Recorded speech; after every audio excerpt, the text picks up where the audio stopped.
NAD, have you heard of it? Are you wondering about it? I have heard about it a lot recently. Wasn't really super familiar with it, so I've done some research and just kind of going to give you an overview. I'm Michelle, I'm a family nurse practitioner, and my practice name is Balanced Health, so we do lots of hormone balancing, and in particular, specialize in helping people with weight loss. So NAD is an enzyme that is found in every cell of your body, and it's particularly important for your body to make energy. So your little mitochondria in your cell, your little powerhouses, they need NAD in order to make energy. So as we age, surprise, surprise, our levels go down, particularly in our 40s, which explains a lot, right? That's why we get older, we don't have the energy we used to, we don't recover as well, all those things. So partly that's probably related to our NAD. So the thought is, let's boost our NAD then, right? So there are some ways you can do that naturally. Exercise is the best way to do that. In particular, HIIT, high intensity interval training, and resistance training in particular. Your diets with foods that are high in tryptophan, which obviously turkey, we always hear that around Thanksgiving, eggs and dairy, and then foods that are high in niacin, which includes fish, peanuts, and green vegetables. So focusing on those in your diet can also help boost your NAD levels.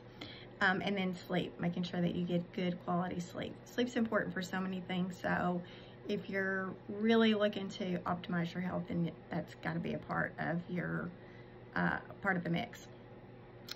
So there's also supplementation that you can do with NAD.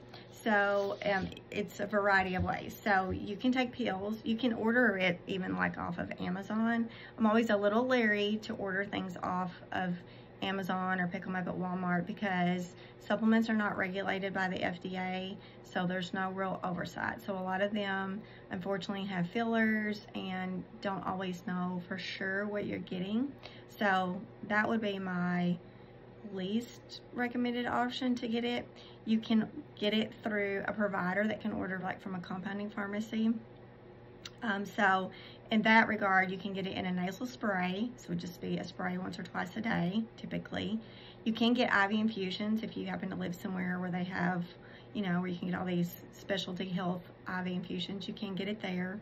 If you go that route, be sure that your infusion is given slowly, because if it's given rapidly, apparently can make you feel pretty sick, lots of vomiting, nausea, chest pressure, doesn't sound comfortable.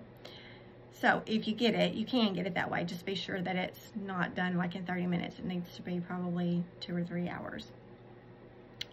You can get sublingual tablets that you just put under your tongue, and then you can do subcutaneous injections. So the little bitty ones you could do at home with like a diabetic insulin syringe that just go into your fat.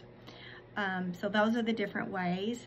NAD levels need to fluctuate, so it's not something that you want to get your levels up here and keep them up here all the time. You do need the fluctuations in that. That's how it mimics in our body.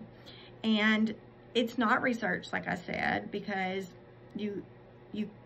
Big Pharma can't make money on naturally occurring substances. So there's not going to be big research because they can't make money off of it. So in this particular case, you'd have to rely on just other people that use it and their results.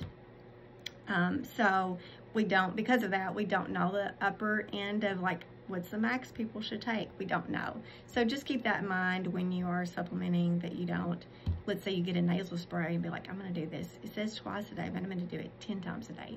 Don't do that, you know, because we don't know.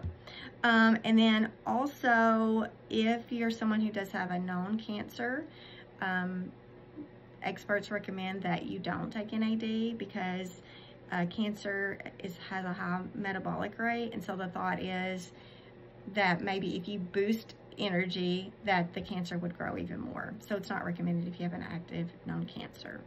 And then if you're on a lot of medications, you have a lot of chronic health conditions, it would be something that I would want to talk, you know, I would recommend you talk to your provider about, just to make sure that it's okay in your situation.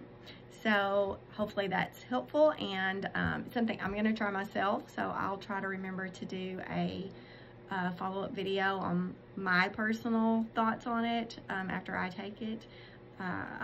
It's on the way, so I haven't started it yet. But if you have any questions, just let me know below.